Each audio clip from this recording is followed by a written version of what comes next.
Dairy Queen lied. They weren't the first ice cream makers to invent the soft serve method, and they almost even lost their business. Despite this, Dairy Queen has become one of the world's top ice cream brands, and this is the story of how they did it. Dairy Queen is known for its signature soft serve ice cream, which was groundbreaking. However, they weren't the first to invent a soft serve freezer for their ice cream. Tom Carvel did, and he did so entirely by accident. Tom Carvel's ice cream truck broke down in 1934, and he discovered that customers preferred softer ice cream. Tom began working on a freezer in 1936 and repeatedly made improvements until he was satisfied. In the 1940s, he began selling it to other people and ended up creating a franchise. So, Dairy Queen didn't even start the ice cream franchising business. It looks like Tom did. But as you'll see, Dairy Queen took franchising to a whole new level. And if you like to learn about the history of your favorite eateries, subscribe for more content like this. So why are Dairy Queen claiming that they created a soft-serve ice cream? Allegedly, one of their founders, John Fremont McCullough, had the idea for a softer ice cream before Tom's accidental discovery.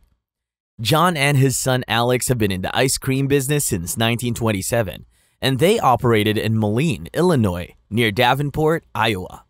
Moline gave the father-son duo an advantage. Due to the proximity to the border, they could get customers from different cities. Soon, John began experimenting with softer ice cream, but didn't get serious about it until 1938. By that time, Carvel had already become established in the brand. Undeterred, John decided to proceed with his idea, and to achieve that, he rang up an old friend and made a passionate plea. So Dairy Queen began with a plea.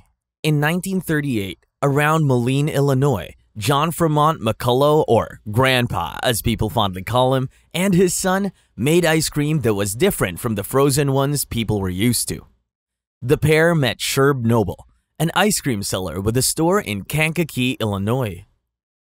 Sherb was also a loyal customer of their ice cream and their friend.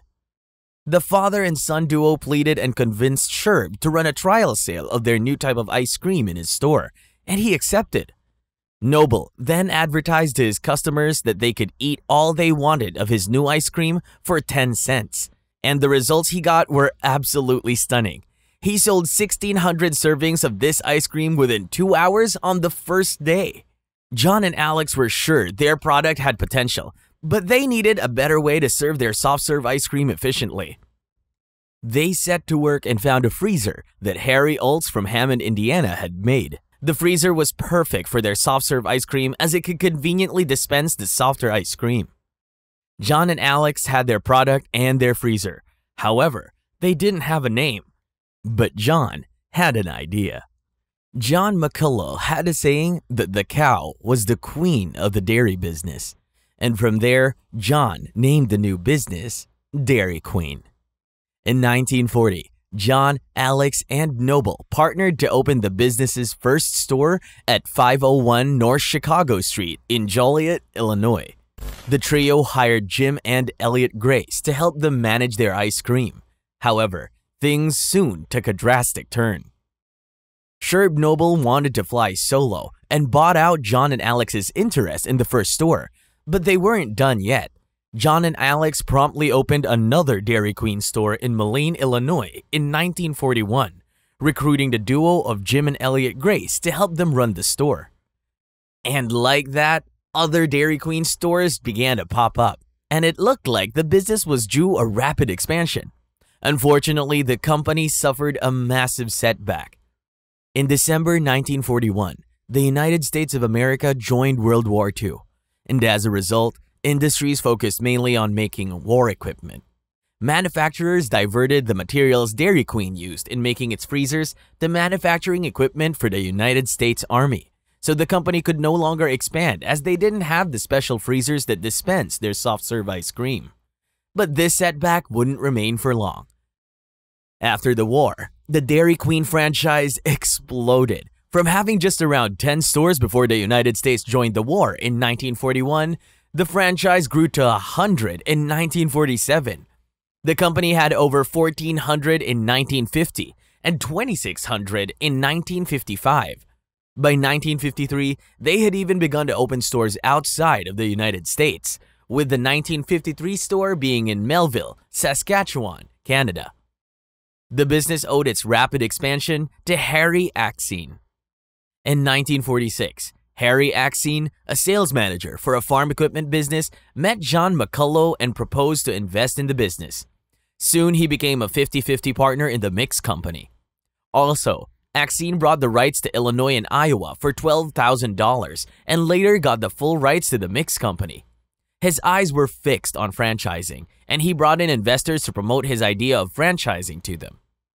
In 1948, Axine rallied the franchise owners around and suggested that they form the Dairy Queen National Trade Association, or DQNTA, which would spearhead the uniformity of materials that the Dairy Queen franchise used and how the business would advertise its products. John had left the company at this time, leaving his son Alex to take over from him. Also, Axine angrily left the company when he introduced a new method of officially serving ice cream in the company's 1949 convention and got voted against. Axine went on to create his own business, Tasty Freeze. His company operated on the Pacific Coast for 20 years.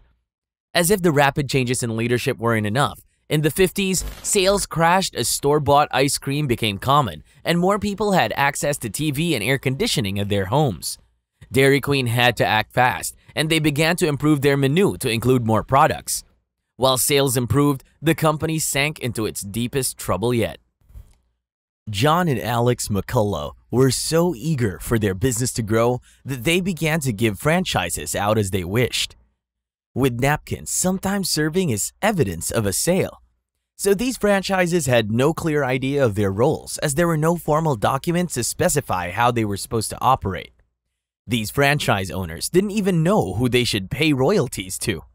Some bought franchises from Harry Axine, who claimed he was the valid owner. There was no uniformity among the franchises.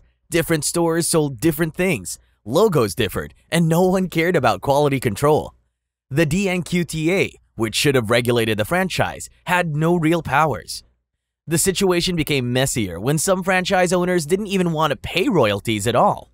Left with no choice, Hugh, Alex's son, sued, and the case dragged on till he got tired and frustrated. Alex was trapped, so he had to do the unthinkable to be free. He gave up his dad's and grandfather's legacy and sold the Dairy Queen. In 1962, Bert Myers and Gilbert Stein led investors to Hugh and bought the business from him for $1.5 million. Bert became the chairman of the board, while Gilbert served as the president. With the sale, Dairy Queen became the International Dairy Queen. The new owners began by settling the lawsuits. Like Carvel, they created a training school, centralized advertisement, and improved the business's structure. However, it was an uphill task, as the McCullough's careless way of selling franchises didn't make it clear who the franchise owners were in specific locations. The new owners were able to resolve the issue, but there was a problem. They weren't making money. Dairy Queen wasn't out of the woods yet. In 1970, to get the help the company needed, Bert and Gilbert had to step down, with Bill McKinstry becoming both the executive committee and board chairman. Harris Cooper then became president. The new leaders took drastic measures and sold the company's stock. Their decisions paid off, as not only did the company begin to turn in a profit, they had expanded to other countries too.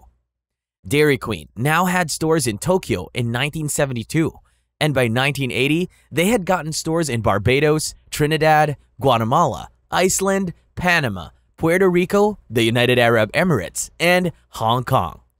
Dairy Queen rose to number 1 in the 80s with its creation of the Blizzard, which went well with other treats. In addition, the company bought other businesses like Orange Julius, Golden Skillet, and Caramel Corn Shoppers Inc., all of which did well and ensured that Dairy Queen remained profitable. The company had gotten stronger. It was so strong that a class action lawsuit by franchise owners alleging that the company prevented them from getting specific pieces of equipment didn't derail its progression. After doing so well, Dairy Queen got the cherry on top. Warren Buffett's Berkshire Hathaway Inc. bought the company for $585 million in 1997. The purchase has led the business to evolve and change many aspects. In 2001, the company introduced a grill and chill restaurant. By 2007, Dairy Queen had undergone a massive rebranding, including a change in logo. Also, the company remained committed to increasing its menu, so don't be surprised if the Dairy Queen near you has more other products than actual dairy products in the future. Dairy Queen deserves its place at the top. The business has nearly collapsed and still got back on its feet. But do you think Alex should have sold the company, or would it have been even better if he held onto it and seen the lawsuits to a conclusion? Let us know in the comments, and don't forget to leave a like and subscribe to support our channel.